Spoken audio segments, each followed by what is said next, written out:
Hello po mga good morning mga Kapinoy Pinay, amigo, amiga. Ayan, samahan niyo po muli si Tita Emmy. Tayo po ay maglalaga ng pork nilaga. Ito po ang ating pork ngayon. Inuumpisahan na po ni Tita Emmy. Ayan, ibababa ko muna kayo para patuloy po natin lutuin ang ating nilaga. Ayan. Ayan, ang ating pong nilalaga ay pork chop. Ito po. Matigas pa. Ayan po ang ating pork chop. Yan po ang ating nilalaga ngayon. Inumpisahan ko na po para hindi kayo masyadong naiinit. Ayan po. Nilagyan na po ni Tita ito ng paminta. Ayan. Ng sibuyas. Ayan. Atin po ilalagay itong ating kamatis.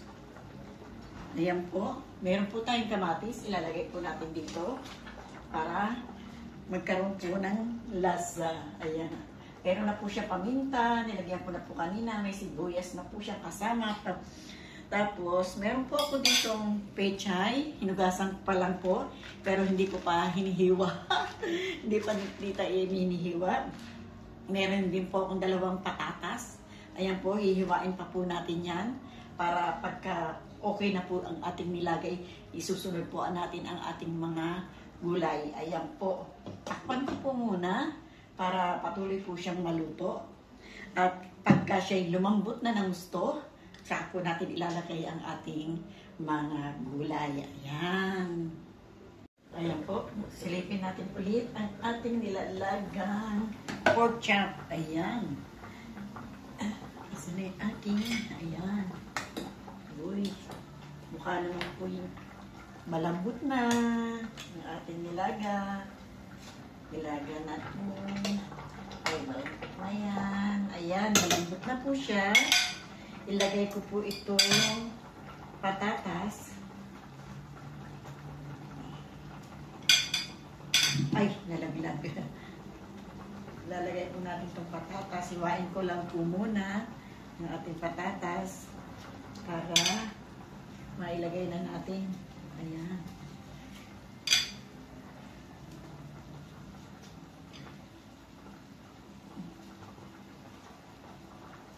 Ayan. Nilagay ko na po ito ating patatas para lumambot na rin po siya. Ayan.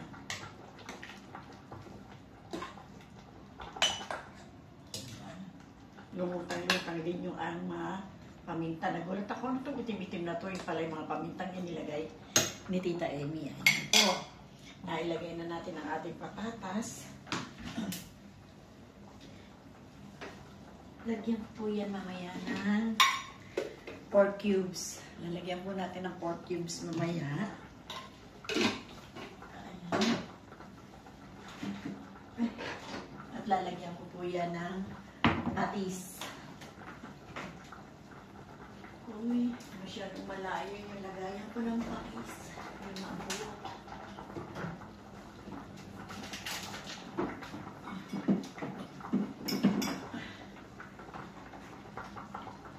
Lagyan po natin ng patis.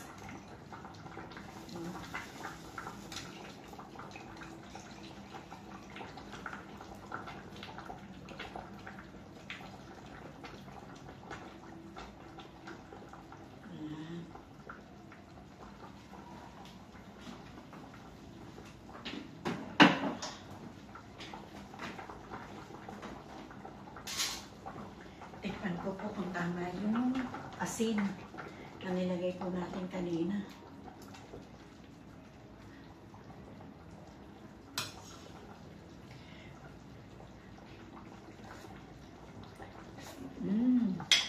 Tama-tama lang po. Yung lalagyan pa natin na pork cubes mamaya, aalak po siya. Ayan po, balikan natin yan mamaya-maya. Ilagay po natin itong tangkay ng pechay.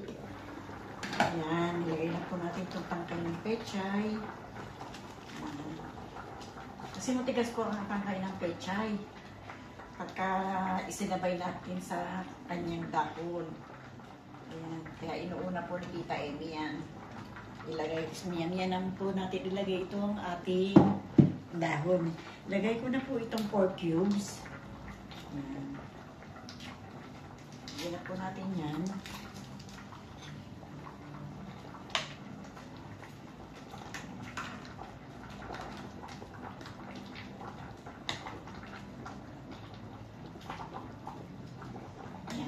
po, babalikan natin yan para ilagay na naman po natin ang ating dahon.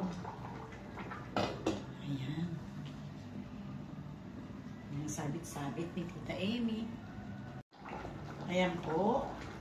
Ating nilagay luto na. Ilagay na po natin yung ating dahon. Ayan. Pinatay na po ni Tita Amy. Pero kahit pinatay na, kumukulo pa rin. Ayan, oh. Ayan. Tignan niyo po ang ating nilaga. Lagay natin dito.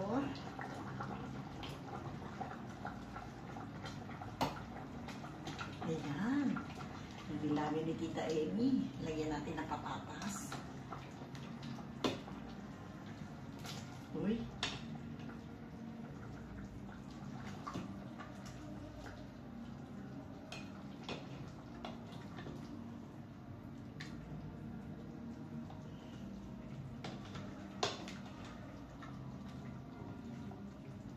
Nilagang pork ni Tita Amy, ni pork chop.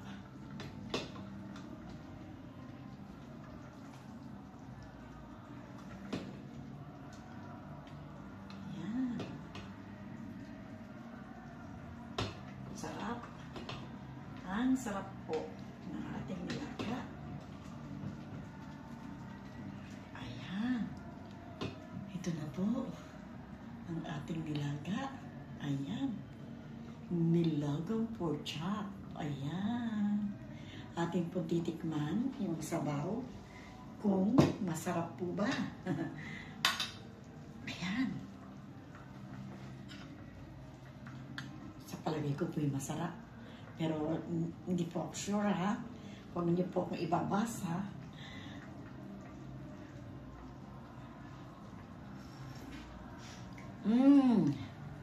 Sa akin po, para sa akin, huwag niyo lang po ako ibas, masarap. Okay po? Ayan.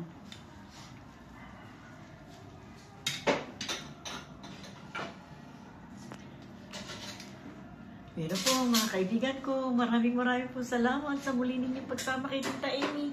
Thank you very much po sa aking mga kapinoy-pinay, mga amigo-amiga. Thank you very much po sa inyong lahat. Sana'y naway, patuloy niyo po ako sa baybayan. At di po kayo magsawa kay Tita Amy. Thank you very much po.